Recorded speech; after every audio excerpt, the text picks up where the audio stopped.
Welcome to This Week in Agriculture, and thank you for staying with KTN Farmers TV. I'm Philip Keitan, and this week I'm joined by Hannah Njoki. Anna, maybe just introduce yourself, tell us a little bit about yourself. I'm Hannah Njoki.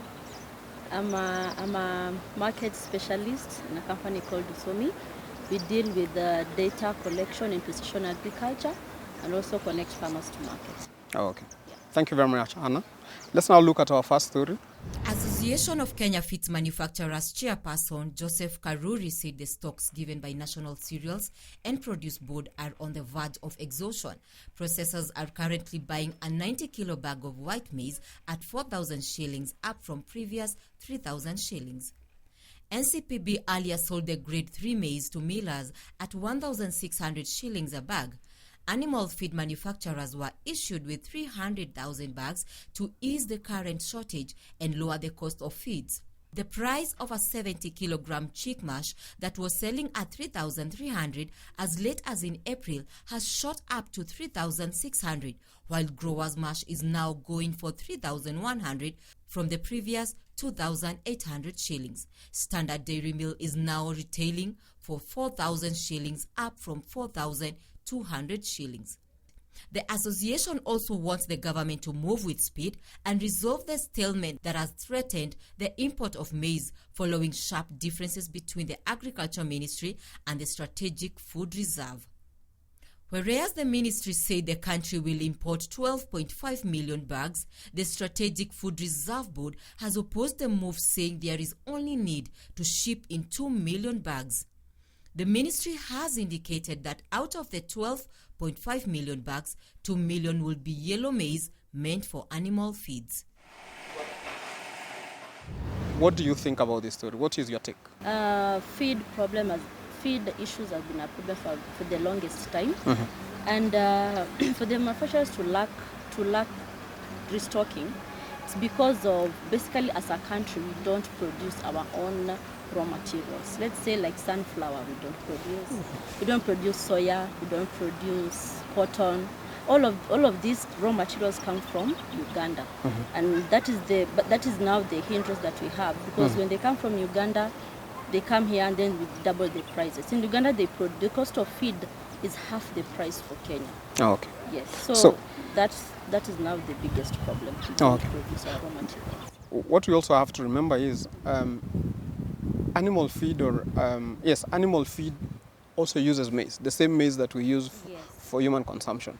And you remember the last few weeks we had this debate of should the country import more maize, which farmers and stakeholders in the industry have said no. Because some farmers are saying they still have a lot of maize from the previous season in their stores and they've not been bought.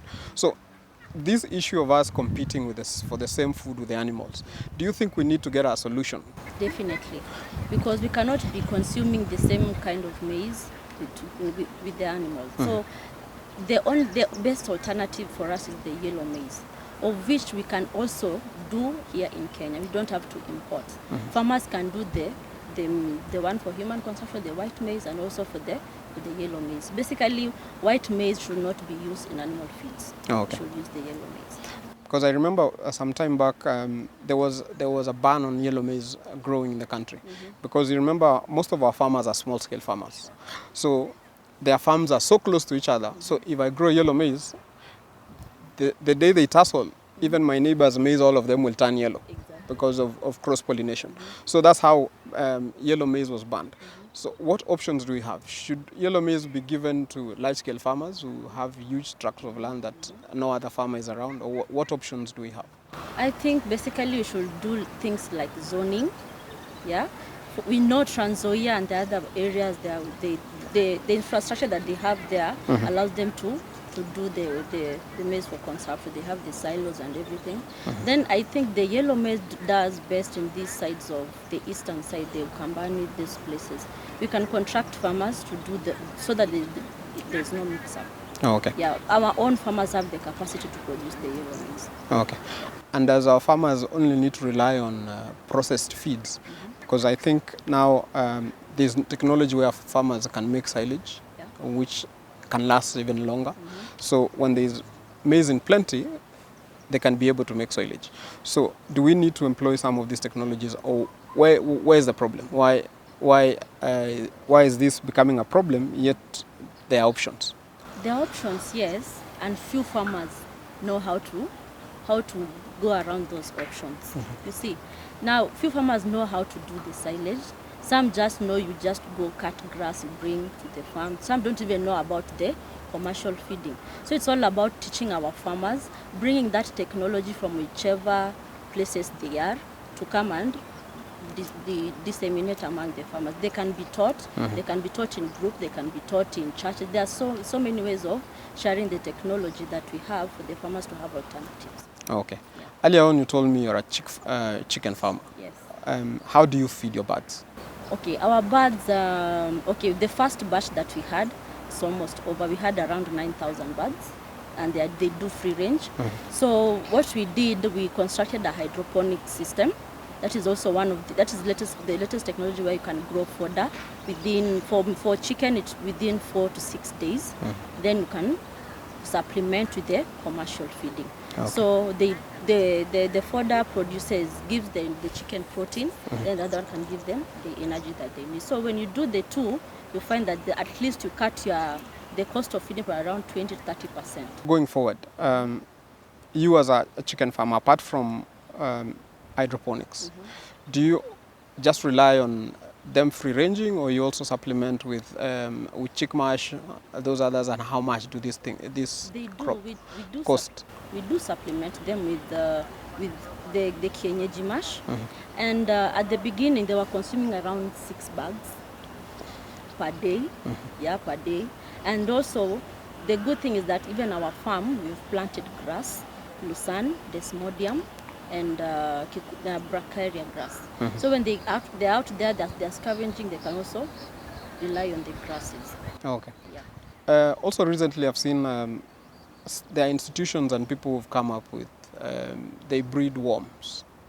Either the black soldier, the larva of the black soldier fly, which they use to make either animal feed, cows, and they blend it with something else to provide nutrients for the animals. Do you think even chicken farmers like you can embrace the same? Yes, we can. But for chicken, it's a little bit tricky because now I think they will not give the worms enough time to replicate it. But when they are being blended with the meat, it comes as a wholesome thing. But unless you have very few chicken, but it depends on the number of birds that you have. But for chicken, yes, it can be, because chicken are known to go around and pecking in the ground. So if that one can only work for a small scale farmer. Can Kenya, or the importers wanted to import maize, can they be allowed to import, let's say, yellow maize now for animal feed? Will that still compete? Will we see our farmers complaining that they've been allowed to import maize? Okay. I think importing that one, it comes with a lot of issues. Basically, even some cartels coming in and everything, but it will reduce the cost of maize significantly, because maize it's just a part, it's just a ration of the whole thing. You cannot just feed maize completely to the enemy, but it will reduce significantly a little bit. Okay. But that importation also will also have an effect on our farmers. Okay.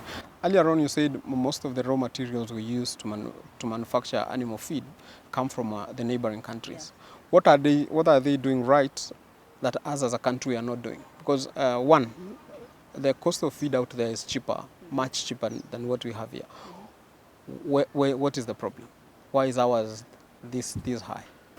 Okay, Uganda, I've never heard of Uganda. Okay, maybe I'm wrong, but I've never heard of them suffering from a famine or being hunger stricken. But I think their policies are quite okay in terms of supporting people supporting farmers.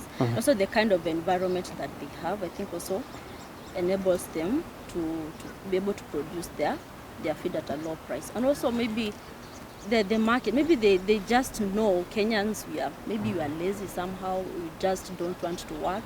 That's why they have taken that as a business to come and just do feed business in Kenya. Thank you, Anna. I think we'll leave that story there. I think it's a very contentious story at the moment. And let's move on to our next story. New KCC Dandora factory that is located along Kangundo Road in Nairobi's Eastlands is the largest milk processing facility in KCC network. President Uhuru Kenyatta was here to inaugurate the revamped factory as part of celebrations to mark Ushirika Day. The president was taken around the factory to witness milk processing and packaging. The factory is also equipped with an ultra-modern UHT milk processing plant. Dandora plant initially had a capacity to process 80,000 liters of milk per day. Sasa ina process 160,000 na installed capacity, Your Excellency, is 300,000. Kwa hivyo tuende tufanue ukulima, tulete maziwa, capacity iko hapa ya kutosha. Tuimarishe ng'ombe zetu. Tuweke ng'ombe sasa za grade ambazo zinatoa maziwa mingi. Sasa tuko na pahali ya kuuza. Hakuna mambo ya kumwaga maziwa tena. Na pia tuwe na zaidi ambaye tunaweza kuuzia hata nchi jirani, hata nchi za kule Gulf na Arabia na kwingine. New KCC has migrated from high-density polyethylene technology to polyethylene terephthalate technology. It produces over 30 products from milk. Tuataka vijana wetu waweze kujimudu kwa sababu wako na nafasi za kazi. Kwani kazi itatoka wapi pengine? Si sasa kwa sababu tumepanua factory hii. Si lazima sio mkulima peke yake atafaidi. Kuna ule kijana ambaye atakuwa anaendesha lori ambaye imeenda kubeba maziwa. Si ni kweli? Na kupeleka maziwa kwa soko. Kuna ule ambaye ataandikwa kwa hii kiwanda. Kuna yule ambaye atakuwa akifanya kazi ya mekanika ya gari ambaye itaharibika. Kwa hivyo, kufufua hii viwanda ni kugenerate kazi. The president pledged to revive collapsed factories to boost the manufacturing base. Here is Uhuru's advice to new KCC directors. Mimi nawaomba wenzangu, tafadhali muwe watu ambao watakuwa waaminifu kwa wakulima ambao wamewachagua, muwe watu ambao mtakuwa watiifu kwa wale ambao wamewachagua, na muwe watu ambao mtalinda mali yao kwa njia ambayo inastahili. New KCC controls 40% of the market share in Kenya's dairy industry. Actually, this is our biggest factory in the KCC network, and we have put in about 400 million in this facility to enhance capacity and its efficiency.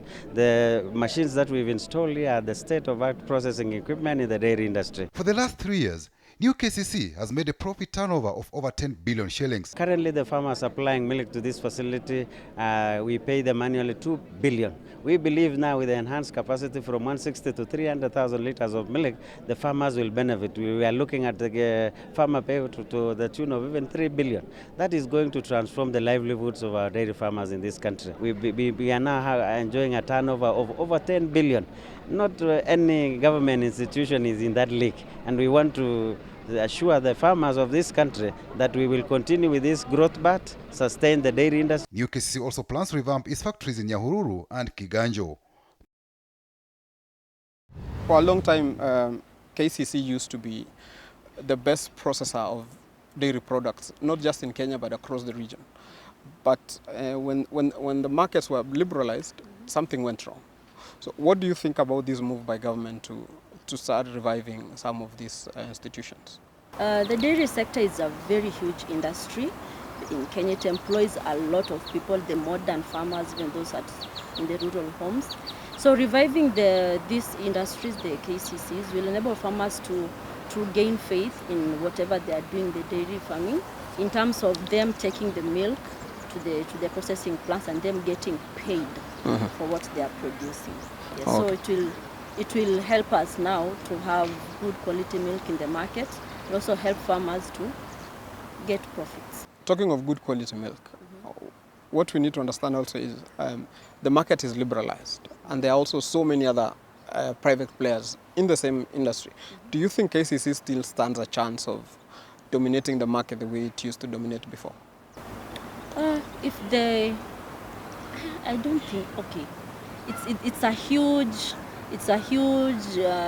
question because they face competition from those likes of Brookside, the likes of Githunguri. So I think the kind of incentives they give to farmers, that is what's going to serve them. If they give farmers good incentives and good extension services, which maybe these other private entities don't do, then they are going to make it. Oh, okay. So KCC is just one of the organizations or companies that have been facing financial problems. We still have the coffee sector. We still have cotton, pyrethrum. What is really not happening in this country? And does the government need to every year reviving all these things, and then the next government come and does the same thing? Okay, recently, I'll just deviate a little bit on the kind of products that we're talking about. Recently, at a FAO function, they were talking about animal sustainability 2050. In the next in the next 30 years, where will we be in terms of the animal sector? And all of these great minds in the room, they were all narrowing everything down to the kind of policies that we have, because they keep on revising, and too much talk, and nothing is being done, you see. So everything narrows down to the kind of policies that we have in terms of land ownership, in terms of who manages this, in terms of employment, in terms of everything. You know, it all narrows down to policies.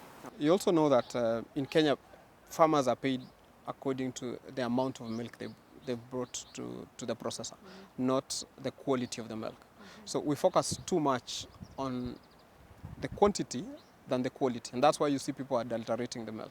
Do you think now it's time for institutions like ACC to move on, to focus on quality, not quantity? Okay, that they should just do that from the start, because as an institution, that's what they should be looking for. Should be looking for good quality milk and not just quantity. You understand? And also, as consumers, I don't think we understand the kind of quality we are supposed to be looking for. You see, I'll just go buy milk that has been half water, half milk. This cup is 10 shillings, then I'm good, so long as I have milk in my house. So we don't know what we want, so we are given what is available. So that's going back to us being the problem. Us, we should demand for that quality. We should know what we are looking for. Okay, let's move on to our next story. Nduhio is a renowned donkey farmer who for the past 5 years has carved his own niche in donkey farming, of which he says has been an extraordinary venture. Besides owning over 10 donkeys which he hires out daily, he milks lactating genets or mothers. Even the wildest of lactating donkeys seem to get along so well with Nduhio. In his 70s, he attests that the donkeys are his greatest assets. Nimepata mali mingi kutoka kwa puda, nimenunua shamba, nimenunua plots, nimesomesha watoto naye. Hivyo mimi najua puda ni mali ambayo inaweza saidia binadamu. Na namna ya kukaa na puda ni lazima uitunze mzuri, uwekelee matandiko mzuri ukiwa nataka kufanya kazi naye, ujue jina yake, ukiita inaitika. It is time to milk. Nduhio arms himself with milking jelly, a jug and a rope to tie off a difficult journey. He has perfected this art, which he says was passed down to him by a friend from the Turkana community. Nilianza na puda 2 tu peke yake, saa kike, halafu zikaendelea kuzaa. Lakini zilikuwa mingi, zilikuwa karibu 25, halafu nikaendelea kuuza kwa sababu ya matumishi. Wakati niliona wanaendelea kuiva puda na kukula, wanauzia wa China, halafu nikaona niusause, nibaki na kidogo ambaye ya kunisaidia wakati niko kazi. Sinafanya kazi ya kutransport makaa, waru, inafanya hata mahindi na transport kutoka msituni, halafu na puda moja kutoka kwa msituni kufikisha hapa nalipa wa shilingi 400 per day. Ikienda leo na ikuje kesho asubuhi. Milking jelly is applied on the tiny teats before milking starts. A newly lactating mother produces at least a liter of milk per day if the foal does not suckle. The milk is then packaged or consumed directly while still warm. Donkey milk, he says, is not boiled for effectiveness. Mwenyewe nimeshatibu watu na maziwa ya punda. Walikuwa natoka Bugoma, wengine Kakamega, wengine Kisumu, na nimetibu wengi sana na wamepona. Wamepona hayo magonjwa asthma, arthritis, yani magonjwa yote. Ile magonjwa inalemea hospitali kwa sababu madawa ya hospitali haiponeshi. Madawa ya hospitali inatuliza tu, lakini hii maziwa ya puda huwa inatoa magonjwa yote. Havana chamusa, lakini ukitaka kuchamucha na chamusa. Lady, wakati unakamua saa hiyo puda, inatakiwa ukunywe saa hiyo hiyo tu. Alafu ukiwa unataka kunywa kesho, unaweka kwa fridge. Ukiweka kwa fridge kesho, una warm up maji. Alafu unaigiza hiyo maziwa na chupa. Sasa inakaa kama imetoka nini kwa matiti ya puda. Waizi ndio wamekuwa wengi, watu wanatuibia, watu sasa wakakufa roho. His dream is to expand production, add value and to supply to thousands of clients across the country who take them for medicinal values. According to research, the composition of donkey milk is similar to human milk with good tolerance and high palatability. It is rich in lactose and proteins, contributing to the intestinal absorption of calcium, essential for bone growth. He likes the milk so much. Would you mind consuming donkey milk? No, I won't. Because, okay, I would like to know how it tastes because I know how goat milk tastes. I know how camel milk tastes. So it's just milk, and people in, I'm sure people in where the Turkana, Lodwar, they're consuming the kind of milk that, it's a domestic animal. So yes, I wouldn't mind. And it's good that it has medicinal values. So you think KCC and other milk processors will also accept donkey milk? Yes, they should, because there's a plant there's another Mzungu, white guy in Nanyuki who has a whole plant for camel milk. But I've not seen his brand these sides. So why not? If he's going to find market here, why not? Even export, yes. So all these donkeys that walk around, are you suggesting now that we can start farming donkeys in place of cows? Yes, yes, there's no problem. And with that, we'll take a short break, and This Week in Agriculture will be back shortly.